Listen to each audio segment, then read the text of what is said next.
Yes, good morning everyone. So today we are going to discuss the last topic of our chapter, metals and non-metals, that is ionic bond formation or the reaction between metals and non-metals. So before starting this chapter, this particular topic, we will just have a look on the properties of metals as well as non-metals. So dear students, अगर हम metals की बात करते हैं तो metals हमारे वो elements हैं जो आसानी से अपना इलेक्ट्रॉन लूज कर देते हैं। जो आउटर मोस्ट शेल में जितने भी इलेक्ट्रॉन्स अवेलेबल हैं उनको आसानी से लूज कर सकते हैं, और नॉन मेटल्स जो हैं उनकी ये टेंडेंसी होती है कि वो एलिमेंट्स को अपने इलेक्ट्रॉन्स को गेन करते हैं so as to complete their outermost shell. तो मेटल्स की बात करें तो मेटल्स जो है हमारा नेगेटिव पॉजिटिवली चार्ज आयन बनाता है, that is cation by the loss of electron, and जो नॉन मेटल्स है वो हमारा नेगेटिवली चार्ज आयन बनाता है, that is known as the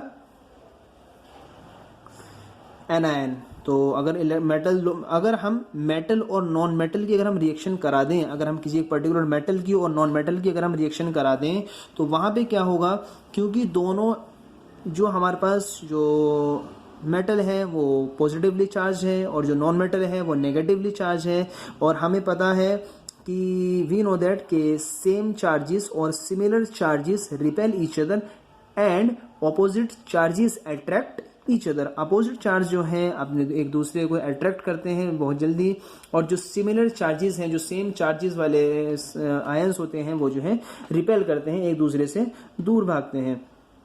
तो अगर हम एग्जांपल लें अपने सोडियम का, तो सोडियम जो है हमारा एक मेटल है, उसका जो है एटॉमिक नंबर 11 है। इलेक्ट्रॉनिक कॉन्फ़िगरेशन की अगर बात करें तो इलेक्ट्रॉनिक कॉन्फ़िगरेशन हो गया 281। तो 281 में अगर बात करें तो एम शेल में नंबर ऑफ इलेक्ट्रॉन्स में आउटर मोस्ट शेल में एक इलेक्ट्रॉन एक्स्ट्रा है। तो सोडियम क्योंकि हमारा मेटल है तो ये जो है इसको आसानी से लूज कर देगा इलेक्ट्रॉन को, और ये क्या बना लेगा, सोडियम आयन बनानेगा, that is positively charge ion, that is sodium cation बना लेगा।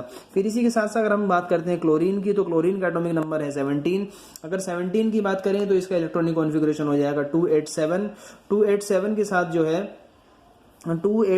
साथ जो है हमारा क्या होगा, 287 की अगर बात करें तो 287 में नंबर ऑफ इलेक्ट्रॉन्स जो चाहिए इसको आउटर मोस्ट शेल को कंप्लीट करने के लिए वो चाहिए 1, और क्योंकि इसमें number of outermost shell में सिर्फ 1 इलेक्ट्रॉन की जरूरत है जिससे कि वो अपने आउटर मोस्ट शेल को कंप्लीट कर ले, तो इसे जो है 1 इलेक्ट्रॉन की जरूरत होगी। तो ये जो है 1 इलेक्ट्रॉन गेन करेगा, कहीं से अरेंज करेगा, ये बना लेगा negatively charge ion, that is anion. तो अब अगर हम बात करें सोडियम और क्लोरीन की, अगर हम सोडियम आयन और क्लोरीन की अगर हम रिएक्शन करा दें तो ये हमारा क्या बना लेगा, ये बनाएगा हमारा NaCl, दैट इज, और इसमें जो हमारा ये जो कंपाउंड बना है, ये जो NaCl सोडियम क्लोराइड जो कंपाउंड बना है, इसको हम बोलते हैं आयनिक कंपाउंड, क्योंकि ये बना है by the mutual sharing of ions, तो इस वजह से इसको हम बोलते हैं आयनिक। और ये बना है जो बॉन्डिंग इसके अंदर हुई है, that is known as the ionic bond. जो बॉन्ड बनता है सोडियम और क्लोरीन एक मेटल और नॉन मेटल की रिएक्शन कराने के बाद जो बॉन्ड बनता है, that is known as the ionic bond, and the particular element particular compounds are known as the ionic compounds. For example, sodium chloride, as you are looking in the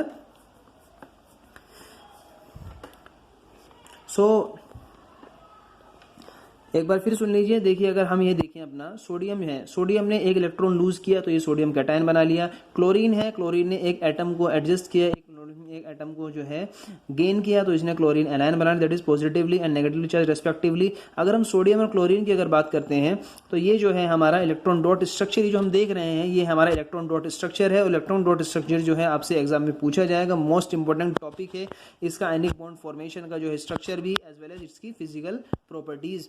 तो ये जो है सोडियम और chlorine जो है एक दूसरे के साथ जब रिएक्ट करेंगे तो ये जो है strong electrostatic force of attraction से एग्जिस्ट करेंगे, जो कि हमारा इसका जो है strong electrostatic force of attraction से जो है हमारी जो है क्या होगा, strong electrostatic force of attraction से जो है हमारा ये बॉन्ड बनेगा, that is known as the ionic bond. और आयनिक बॉन्ड बनने के बाद जो है ये हमारा बना लेगा आयनिक कंपाउंड। आयनिक कंपाउंड जो है हमारा सोडियम क्लोराइड जो एक एग्जांपल है आयनिक कंपाउंड का, और ये जो बॉन्ड बनता है आयनिक कंपाउंड ये बनता है by the complete transfer of electrons from one atom to another.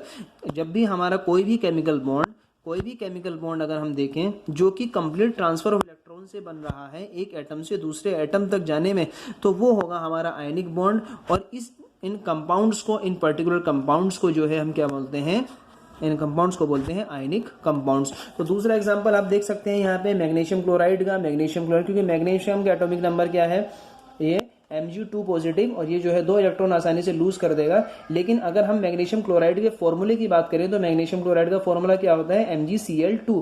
Chlorine के नंबर ऑफ एटम्स 2 हैं और मैग्नीशियम का नंबर ऑफ एटम्स है 1। तो ये जो 2 आउटर मोस्ट शेल में इलेक्ट्रॉन्स बचे हुए हैं, ये जो ट्रांसफर हो जाएंगे क्लोरीन के सिंगल एटम के पास, और ये जो है हमारा बना लेगा MgCl2, which is also an example of ionic compound. And Mg, magnesium chloride ions are held together by the strong electrostatic force of attraction that is known as ionic bond। तो ये है हमारा ionic compounds, ionic bond formation, reaction between metals and non metals. फिर उसके बाद देखते हैं physical properties of compounds. ये हमने आयनिक कंपाउंड्स पढ़े हैं, इनकी फिजिकल प्रॉपर्टीज देखिए। अगर फिजिकल नेचर देखें, सबसे पहले प्रॉपर्टीज देखेंगे। अगर फिजिकल नेचर की अगर बात करें तो जितने भी हमारे आयनिक कंपाउंड्स हैं ये हमारे हार्ड होते हैं, हार्ड क्रिस्टलाइन सॉलिड्स हैं because of the strong forces of attraction.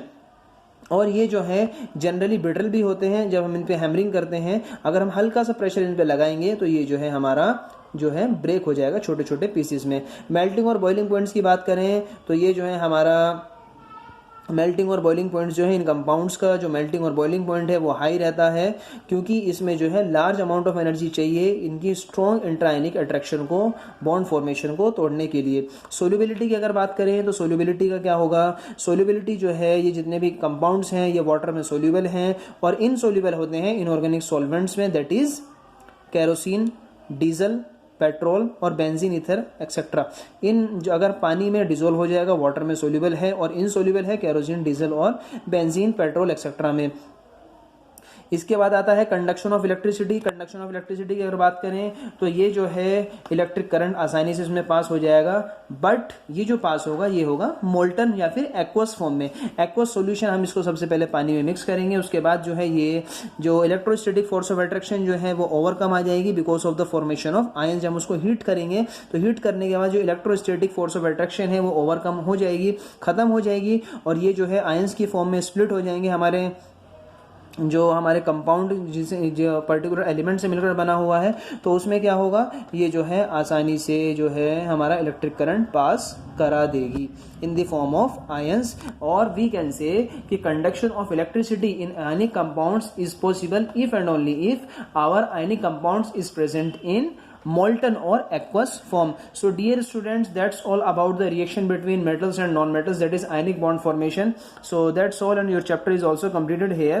So hopefully all of you are good at your home. So please maintain healthy and hygienic environment at your home and stay healthy, stay happy, and do work hard in your study. So thank you and have a good day.